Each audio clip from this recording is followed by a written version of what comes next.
Hey, it's Andrew Martinez, and I'm here to talk to you today about the Pono music player.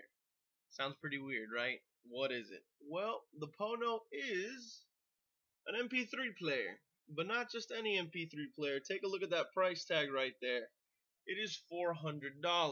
Who in their right mind would pay $400 for something that probably came out of 2004? Well, apparently a lot of people. They started up on Kickstarter, as you can see, with a 1 month goal of $800,000. Did they reach it? Take a look for yourself. That is, yes, two commas. That is $6,225,000. So who wants this music player? Because obviously it's not for everybody.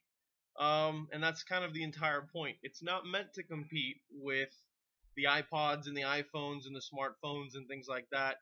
It's meant for people who just want to get the best quality out of their music. It's got really high-end internals, which we'll talk about in a little bit.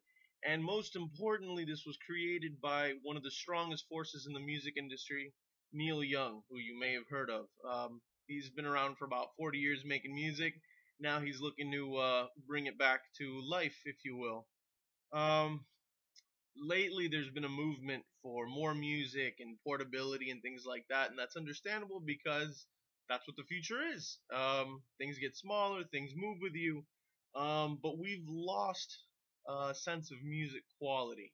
Now with MP3s, things are more compressed, music files are smaller, and to most people who use the little, out of the box in your ear headphones, and I hate to say it, but even Beats, you're really not getting much musicality coming into your ears. Those are meant to be cheap and inexpensive and stuff like that, and whether they're branded to be, $300, you're pretty much getting the same sound quality out of it, especially when listening to MP3s. The Pono Music Player has full-on audiophile grade internals.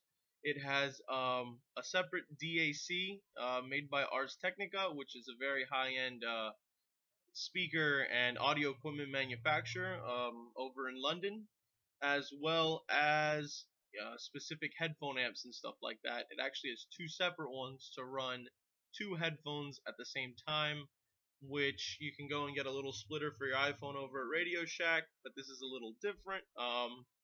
First off, what the DAC does, it's a digital analog converter, and what that does is it goes from the physical ones and zeros, that binary code that your music is stored in, and transfers it into the electrical signals that eventually hit your ear. Because, the speaker has a magnet behind it, and that's what actually physically moves the magnet back and forth. But since that's only in charge of converting it, you also need the amplifier to then send it with a higher voltage into your ears, and that's what actually makes your headphones move. So higher impedance headphones, they're a little harder to drive, you need a good amp. And by having them separate instead of on just one little chip like most smartphones do, you can create a much better, much richer and deeper soundstage than you would with any smartphone. Other than that, he's creating a music store to go along with it, kind of like the iTunes to the iPhone type of deal. And this is going to be all HD tracks. What does that mean? Fully lossless audio codec. It's a FLAC music file, which is very important because if you have all these high-end components, but you're putting MP3s on it, you're really not going to hear much of a difference. As for that store, it's going to be competing with HD Tracks, which is currently the biggest, and they're said to already have 1,700,000 songs ready to be put in their store.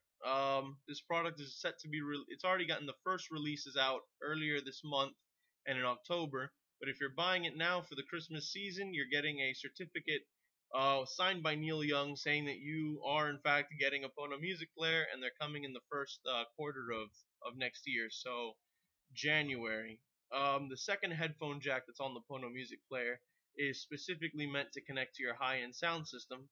So this, instead of using a laptop or something, can be the hub for your music storage. And overall, it's just going to sound really good.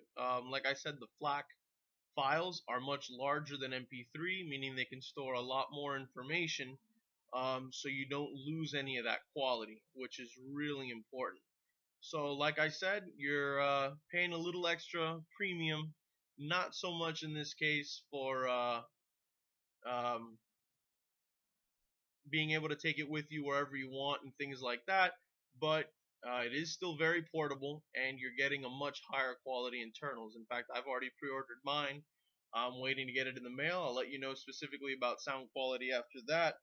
But according to What Hi-Fi, which is one of the top high-end sound websites in the world, second only to Stereophile.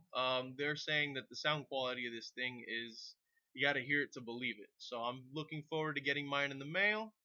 And let's see what happens to iPod sales after this goes, mainstream. There's been a lot of speculation that it wouldn't work, that it wouldn't take off, but I guess the proof is in the pudding. We'll see how that goes. As for now, this could be a game changer. I hope you enjoyed this. Have a nice day.